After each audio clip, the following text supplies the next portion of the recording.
Hello everyone and welcome to another edition of Paul's Cinema Picks of the Week. Yes, I know it's been a while, but between illnesses and sores and staying at home a lot, haven't really been able to film too much lately. Plus my sister's been having her problems and health and stuff, so she's doing okay now. But anyway, getting on to the show. Today we're going to be doing Smokey and the Bandit, and I decided to bring out from my vault the entire series of Smokey and the Bandit films, which were made between 1977 and 1983. Now, the first two Smokey and the Bandit starred Burt Reynolds, Sally Field, Jerry Reed, and of course Jackie Gleason as the sheriff who chases after Burt Reynolds' bandit, or Bo as he was called in the movie when he later mentions his actual name. This set here contains 7 movies, believe it or not. Even though there were 3 theatrical releases, there were 4 extra movies that weren't actually theatrically released, but they were done for TV. But this set here you have the Smokey the Bandit Part 1, which is how Burt Reynolds as the bandit and Jerry Reed as his friend first go on their adventure to transport a case of illegal cores illegally, like bootlegging, from Texarkana, Texas, and then all the way back in 48 hours, I believe it was, or 28 hours. And then the second one was the one with the elephant, when they had to pick up an elephant.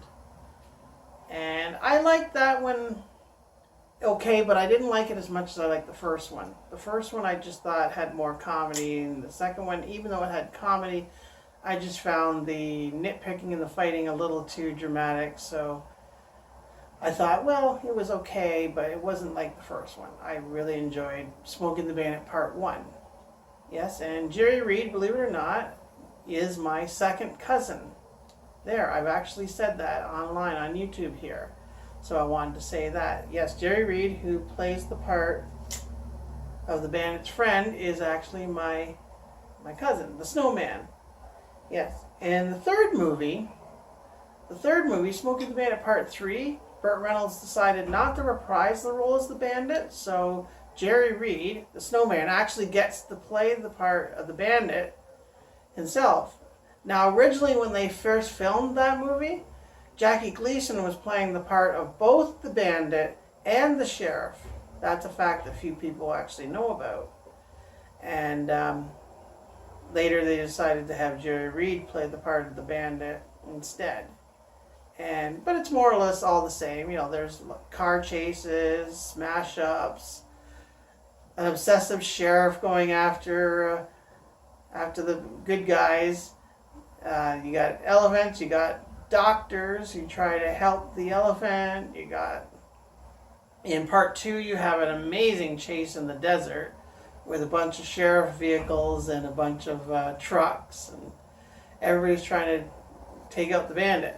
Now, the extra movies that are on here, you have, besides Smokey and the Bandit Part 1, Part 2, and 3, you have The Bandit Goes Country.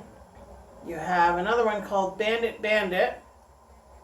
Third one, Beauty and the Bandit.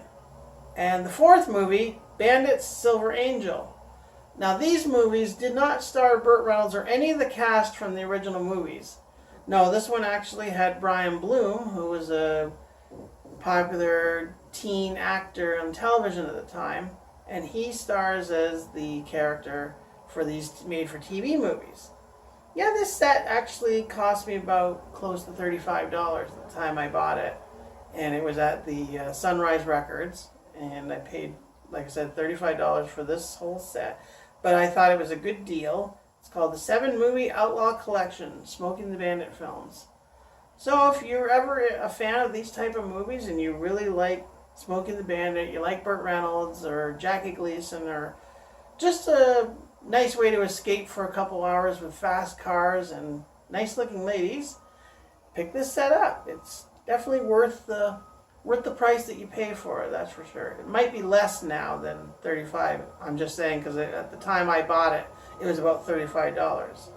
This could probably cost about $15, $20 if you go to a thrift store and go to a thrift store and pick it up, and then you'll get your hours of enjoyment.